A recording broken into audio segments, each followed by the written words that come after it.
Here to introduce us to these four principles, please welcome the Deputy Superintendent of the Teaching and Learning Support Branch of the California Department of Education, Tom Adams, and the Director of English Learner Services, Veronica Aguila.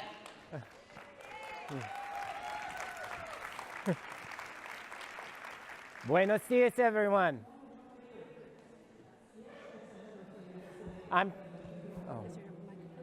Is this working?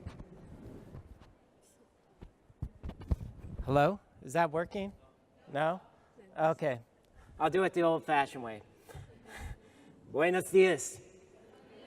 Bienvenidos. Okay, that's about the extent of my Spanish, but I'm very happy to be here. I'm Tom Adams. I'm the Deputy Superintendent for the Teaching and Learning Support Branch. And today, Veronica Aguila, my colleague, and I will be talking about the four principles. Good morning. My name is Veronica Aguila. I'm the Director of the English Learner Support Division, and that's a title that I carry very proudly, but not because of what it stands now, but what it stands for, what I bring in my past. And I want to share just a little bit of the things that brought me here today. 34 years ago, I was here as a California Mini Corps. Is there California Mini Corps out there? That's the biggest pipeline to bilingual teachers in the last 50 years. And if it wasn't for California Mini Corps, maybe I wouldn't be here today as a division director. I want to say I have a lot in common with all of you because I came from Mexico. My parents are from Guadalajara, Jalisco, and from Guanajuato. I'm an immigrant that worked in the fields, that became a teacher, that became a principal, that worked for a county, that worked in higher education. And I could not have done that without the help and the caring of a teacher, a principal, that valued me enough to say, you can do it, Veronica, you can go to college. So for that, I thank you from the bottom of my heart.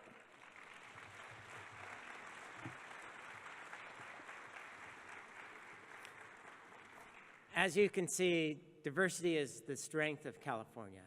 I myself have contributed to multilingual diversity by ensuring that my daughter, from kindergarten on up, took on the Spanish language. And she will graduate this June with the seal of Biliteracy.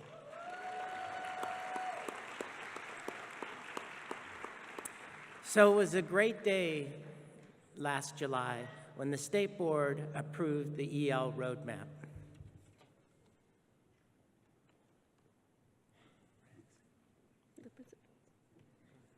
No, go ahead. Let's just come back to our principles. Okay. So I want you to help me out. Sorry, little mix-up here. So one of the things about the State Board action that and the EL roadmap you should be aware of is I want us to go back to one of our meetings that we had on November 10th, 2016. Think of that, November 10th, 2016. It was 2 days after the November elections, and the EL roadmap group was meeting. And when I went there that morning, Veronica reminded me I had to open up the meeting. And boy, did I see some sad faces in the house. We were happy because of Prop 58, but many people were, shall we say, disturbed about the federal election results. And so we had to think to ourselves, what were we going to do? And then I saw in the room, I saw Lori Olson, I saw Kenji Hakuda, and I saw some of the most talented educators in California there willing to take up the EL roadmap. So it became a question of what was going to be our inspiration for action. We were going to let one result bring us down and to inaction, Or are we going to have Prop 58 be that inspiration for new action? And we chose Prop 58.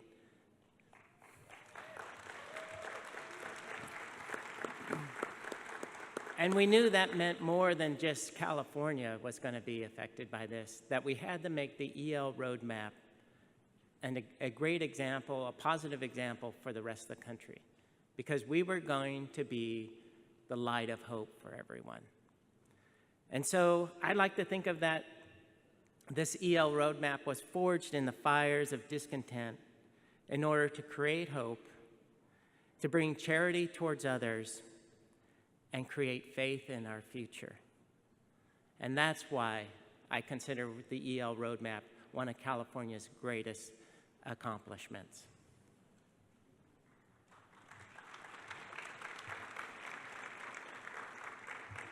So the roadmap has 4 principles, and you have this palm card, and in it you have principles. All the principles resonate with me, but the first one brings to mind a story about my son that I would like to tell you very shortly. He was in 1st grade. I taught him to speak Spanish, even though he was born in the US, because we value Spanish in my family. So when he went to 1st grade, they told him, you speak funny, you speak strange. He came home crying. And that was back in the 90s. You remember what proposition was in place. So now being here with you to talk about the principles and the assets, the principle that number 1 resonates the most with me, because principle number 1 says that students are asset-oriented, or that we see students as asset-oriented, and we have needs-responsive schools. So back then, we didn't see bilingualism as a superpower, which is what I told my son. You're not rare, you're not strange, you have a superpower. And research shows that being bilingual gives you a superpower because you can beat dementia and you can have higher cognitive skills. So I want you to help me out to read the 4 principles. Can we do it teacher style? Do we have teachers in the house? Okay, number 1, assets-oriented and needs-responsive schools. Everyone, assets-oriented and needs-responsive schools. Principle 2, intellectual quality of instruction and meaningful access. Principle 3, everyone. System conditions that support Effectiveness. Great. Principle 4, with and across systems. And I do have them translated in Spanish, and for the sake of time, though, we're going to go into a wonderful video that CABE has made to illustrate the principles. The California English Learner Roadmap is the new policy for English learners in the state of California. It supersedes the old Proposition 227 policy and puts in place instead a common mission and vision for all of our schools and a roadmap for how to get there. That roadmap consists of 4 research-based principles, which really speak to the different aspects of what we have to put in place and the connections between the two. And those principles are, number 1, asset-based education that values and builds on the languages and cultures students bring and that provides them with truly affirming and safe, welcoming schools. This is an era that is about embracing the languages and the cultures children bring and providing all of our students, to the extent we can, with opportunities to develop proficiency in 2 or more languages. The second principle really speaks to the quality of the intellectual work that our children are exposed to in their classrooms, of the quality of teaching and learning. High-level standards with meaningful access provided by teachers who know how to scaffold participation and support our students in really participating in class and mastering everything they need to, overcoming language barriers, learning the English they need, and it also speaks to the importance of us assuring access to all of those college preparatory classes that every child needs in order to leave our high schools, college, and career ready. Principle number 3 is about investing in a system with the resources, the assessments, with the professional development, the leadership development that we need in order to carry off the kind of teaching and learning that our students require. Systems includes everything from, do we have assessments that really tell us whether our children are learning and what's happening to them in both of their languages and in ways that are really reliable information for teachers and for accountability. Systems includes having the teaching staff with the skills needed to meet the needs of their English learners and the processes of professional development and professional support for them so they can continue to learn the skills they need. Systems is about having leadership that understand English learner needs and are prepared with the skills and the approaches to really act upon that knowledge and to hold their schools accountable for moving along a path of continuous improvement toward the goals of the kind of schools we need. If we don't make those investments, it ends up just being pretty words on a page.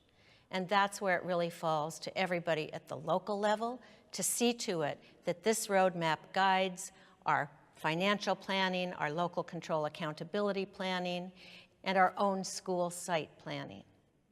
And the fourth principle is about an articulated system, a connected system from preschool all the way through to high school graduation, all moving in the same direction to ensure that our students get the education they need. Alignment and articulation all the way from preschool through graduation from high school.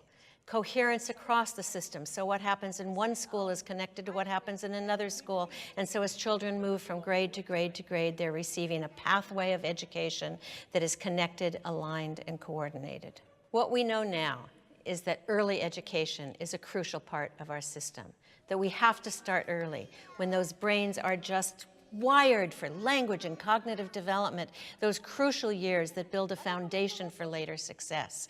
That we need a system that invests in early childhood education and connects it all the way up in a pathway through to high school graduation. What the roadmap tries to do is to lay out a comprehensive view of all the things that would be happening to really support English learners. Everything from ensuring access to ensuring the quality of education, to seeing to it that teachers have the skills they need to pull that off, to seeing to it that there's assessment that is reliable and valid for them. By painting that comprehensive picture of what needs to be in place, and by saying, as a state, we're reaching toward this vision of education that prepares our kids with 21st century skills, with proficiency in multiple languages, we are all moving together on a road toward the same goal.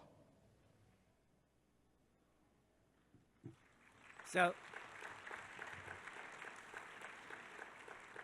how many of you were here last night to see Dolores Huerta? So let's take some inspiration from her. In order to implement the EL roadmap, we need your help. In the words of Dolores Huerta, who's got the power to implement the EL roadmap? We. Who's got the power to implement the EL roadmap? We. Thank you, and enjoy the conference. Now, please welcome to the stage Shelley Spiegel-Coleman and Jan Gustafson-Correa, who have a very important announcement.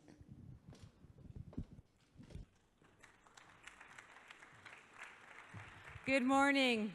Every year at CABE, we have a chance to share with you some of the work that we're doing in the field of advocacy.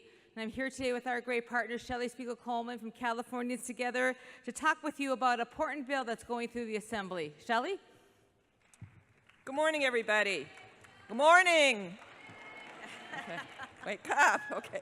So, as always, all of us have some action to take here at CABE. We come, we learn, we enjoy each other, we meet new people, we leave refreshed, but we also leave doing important business.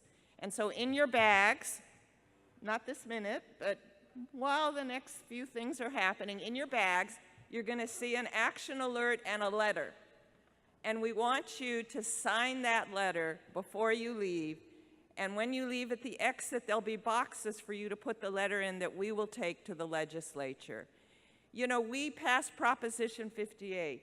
We now have an English learner roadmap. We have policy, we have public support, and we have plenty of research. And we are being heard. You heard Assemblymember McCarty talk about, he heard CABE, he heard us, that we needed money to build the bilingual teacher pipeline. But we need money to build our programs also. This bill will create 10 grants for expanding and initiating new dual immersion and developmental bilingual programs. And they will be competitive. And so we need the legislature to pass this as an initial step, saying that they support the implementation of the roadmap, that the state supports the implementation of Prop 58, but they need to hear from us. So everybody, please, please, pull out the letter now. Pull out the letter while you're there. Sign your name, your title, parent, teacher, administrator, and the city you live in, so that they see the breadth and depth of our support. Thank you so much. Don't forget to take your letters upon leaving.